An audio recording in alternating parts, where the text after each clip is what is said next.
অল্প উপকরণে ঝটপট তৈরি করব শরবতে মহব্বত বা মহব্বত কা শরবত। যেহেতু হাতের কাছে এখন তরমুজ অ্যাভেলেবল, তাই এই প্রচণ্ড গরমে ঠান্ডা ঠান্ডা তরমুজের শরবতটি বানিয়ে ফেলতে পারেন। আজকের এই মহব্বত কা শরবত তৈরি করব 8 জনের জন্য, তাই 8 গ্লাস পরিমাণ নর্মাল ঠান্ডা পানি নিয়ে নিলাম।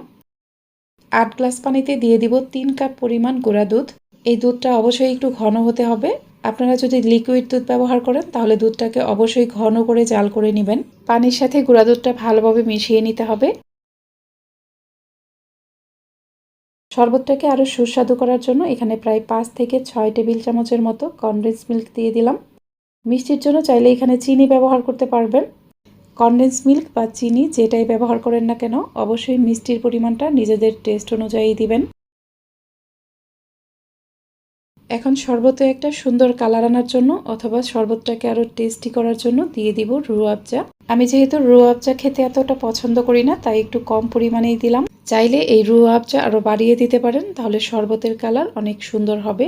চাইলে এ পর্যায়ে চিয়া সিড অথবা তোকমা দানা পানিতে ভিজিয়ে রেখে তারপর দিয়ে দিতে পারেন, তাহলে এই শরবতটা আরো হেলদি হবে। মহব্বত কা শরবতের মেইন উপকরণ হচ্ছে তরমুজ। এখানে 3 ফালি পরিমাণ তরমুজ নিয়েছি।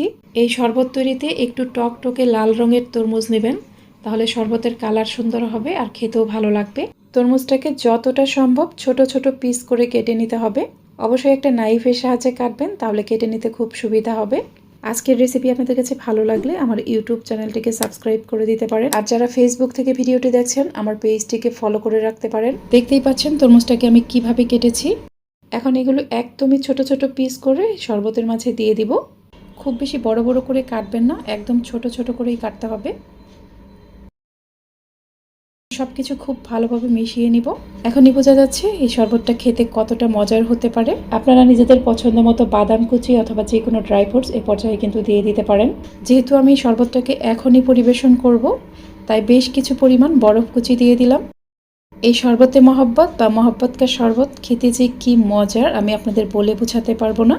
প্রচণ্ড গরমে এরকম ঠান্ডা ঠান্ডা এক গ্লাস মহব্বত কা শরবত হলে কিন্তু কলিজা ঠান্ডা হয়ে যাবে। চেষ্টা করেছি এই মহব্বত কা শরবতের পারফেক্ট একটা রেসিপি শেয়ার করতে। এখন যেহেতু অল্প দামেই তরমুজ পাওয়া যাচ্ছে, তাই তরমুজ হাতের নাগালে থাকতেই প্রিয়জনকে এই মহব্বত কা শরবত বানিয়ে চমকে দিতে পারেন। এই শরবতটি একবার ট্রাই করে দেখবেন, সবাই আপনার খুবই প্রশংসা করবে। অবশ্যই পুরো ভিডিও ফলো করবেন। আপনারা আমার কাছে কোন কোন ধরনের রেসিপি দেখতে চান অবশ্যই কমেন্ট করে জানাবেন।